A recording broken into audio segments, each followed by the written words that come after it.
प्यारे बच्चों, नमस्ते। आज के इसी कंटेंट में हम चर्चा करेंगे छायावाद के प्रमुख कवि सूर्यकांत त्रिपाठी निराला द्वारा रचित उनकी प्रसिद्ध रचना बादल राग के अग्रिम अंश की। पिछले अंश में हमने देखा था कि कवि ने बादल के माध्यम से बादल को क्रांति का प्रतीक बताया है और अपने मनोभावों को प्रकट करते हुए स्पष्ट रूप से लिखा था कि जब जब भी बादल गर्जना करते हैं तो वृक्षों का तो नुकसान होता है, लेकिन छोटे पौधे आशा की किरण के साथ हंसते खिलाने लग जाते हैं। उसी प्रकार से जब क्रांति आती है तो उच्च वर्ग पूंजीपति वर्ग धराशायी हो जाता है और दलित पीड़ित वर्ग प्रसन्न होने लगता है। उसी की श्रृंखला में कवि आगे अपने मनोभावों को प्रकट करता हुआ उच्च वर्ग के जो सुख सुविधाओं से युक्त अय्यासी जीवन की जो सुविधाएं हैं उनके ऊपर कटाक्ष करते हुए कहता है कि अट्टालिका नई है रे आतंक भवन, सदा पंख पर ही होता जल विप्लव प्लवन, शुद्र प्रफुल्ल जलज से सदा छलकता नीर, रोग शोक में भी हंसता है शेषव का सुकुमार शरीर। कवि कहता है कि दलित वर्ग का प्रतीकात्मक चित्रण कर समाजवादी चेतना यहाँ पर व्यक्त करते हुए बादल को लक्ष्य करके कहते कि पूंजीपतियों एवं उच्च वर्ग के लोगों की अट्टारियां और ऊंचे भवन वस्तुतः निम्न वर्ग के लोगों के लिए आतंक फैलाने वाले हैं।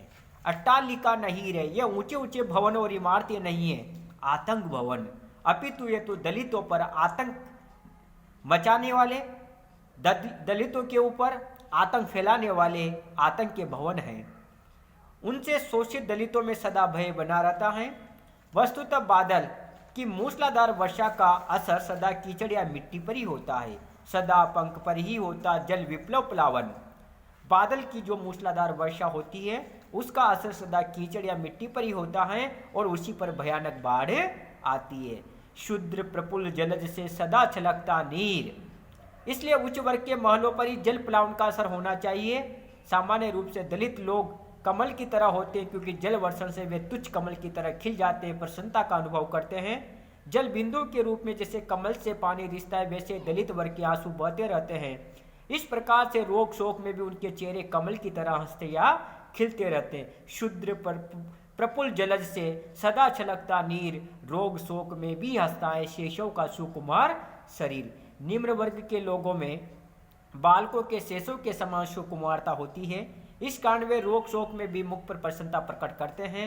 आज से यह कि विप्लवी बादल क्रांति लाकर के ऐसे दलित लोगों का हित साधन ही करते हैं, वह क्रांति के द्वारा मानवता का पथ प्रशस्त कर सकते हैं।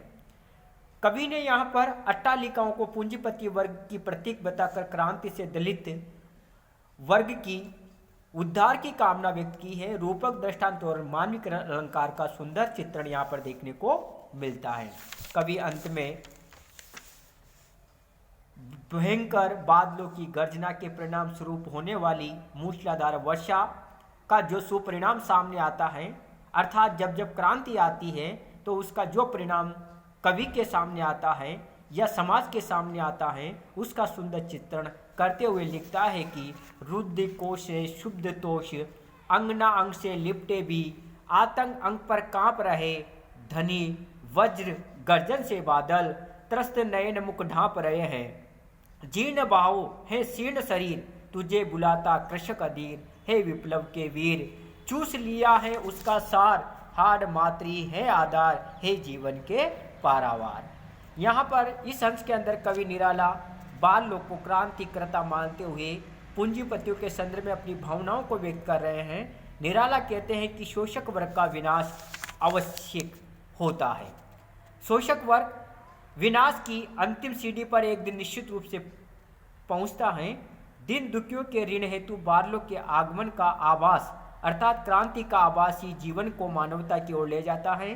पूंजीपति वर्ग ऐसा शोषक वर्ग है जिसने दीन जनता के अपार धन कोष को संचित करके अपनी तिजोरियों में बंद कर रखा है। रुद्र कोष से शुद्ध तोष से अंगना अंग से लिपटे भी, अर्थात पूंजीपति वर्ग ने शोषक वर्ग के रूप में अपने को प्रस्तुत करते हुए जो भी दीन दलित हैं, दुखी हैं, शोषित वर्ग हैं, उनके अपार धन कोष को संचित करके अपनी तिजोरियों में बंद कर रखा है।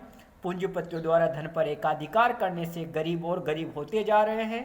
कवि बादलों को आमंत्रित करते हुए कहता है कि हे क्रांति के बादल, जब तू वज्रतम रूप में गर्जना करेगा तब तेरे विद्रोह रूपी रथ की ध्वनि सुनकर पूंजीपति वर्ग भयभीत हो जाएगा और अपनी पत्नियों की गोद में सिर छिपाकर अपने नेत्रों को ढक लेगा। कवि कहता है कि अंगना अंग से लिपटे भी आतंक अंग पर कांप रहे हैं, धनी वज्र गर्जन से बादल त्रस्त नैन मुख ढाप रहे हैं। कवि कहता है कि जब जब हे बादल, क्रांति रूपी बादल, या कह सकते हैं कि बादल रूपी क्रांति जब वज्रतम रूप से गर्जना करेगी तब तेरे विद्रोह रूपी रथ की ध्वनि सुनकर के पूंजीपति वर्ग भयभीत हो जाएगा और अपनी पत्नियों की गोद में सिर छिपा कर अपने नेत्रों को ढक लेगा। भले ही वो अपना मुख छिपा ले, किंतु फिर भी उसका कंपन बंद नहीं होगा।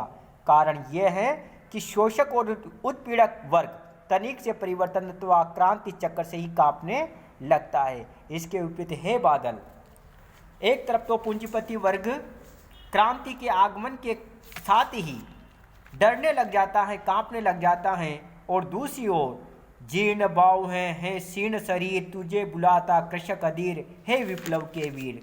दूसरी ओर क्या होता है, जब तू धरती पर आएगा तो ऐसे कृषक वर्ग के लोग जो पुष्ट भोजन न पाने के कारण अत्यंत दुर्बल हो गए हैं, कमजोर हो गए हैं, उन्हें सुख प्राप्त होगा। अंत में कवि कह देता है कि हे क्रांति के अग्रदूत, तेरे आगमन की धरतीवासी लोग अर्थात निम्न वर्ग के लोग बड़ी आतुरता से प्रतीक्षा कर रहे हैं।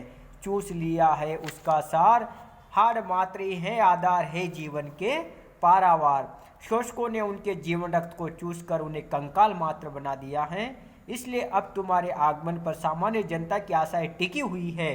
कारण यह है कि उनकी दुर्दशा और अधोगति से पूंजीपतियों का विनाश संभव है और उनके विनाश से ही धरतीवासी सामान्य जनों को संरक्षण प्राप्त हो सकता है। इन पंक्तियों में कवि ने पूंजीपतियों की निम्न वृत्ति पर कुटाराघात किया है। एक प्रकार से उन्होंने सामान्य वर्ग को महत्वपूर्ण बताते हुए उस विषमता को दूर करने के लिए अपनी भावनाएं व्यक्त की है जिसमें मानवता कलुषित हो चुकी है।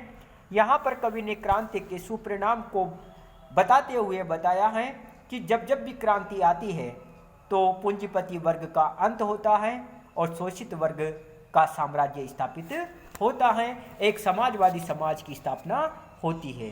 शाब्दिक शब्दावली लाक्षणिक भाव प्रदान तथा प्रतीकात्मक है। कवि का मानवतावादी चिंतन निश्चित रूप से ही प्रशंसनीय है।